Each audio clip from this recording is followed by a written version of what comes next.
पढ्नु भनेपछि अल्छी के भएको बुद्धि नै छैन मलाई कसरी छैन बुद्धि चाहिँ अन्त पढायो मेरो बुद्धि कहाँ गयो घुम्नु गयो नजान्नु भन्नु पर्दैन म पढ्नु पर्छ भन्नु पर्दैन गयो त हाल्यो अब त्यसो भए अहिले बुद्धि छैन पढ्दैन पढ्दैन बुद्धि छैन कहिले आउँछ बुद्धि बुद्धि राति राति सुत्ने कि पढ्ने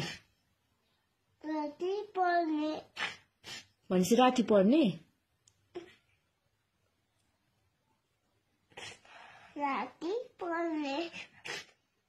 कहाँ गएको छ बुद्धि चाहिँ घुम्नु सैलुङतिर हँ सैलुङतिर किन जानु दिएको अन्त म पढ्नु पर्छ यहीँ बस्नु भन्नु पर्दैन अन्त गयो त हाल्नु भनेर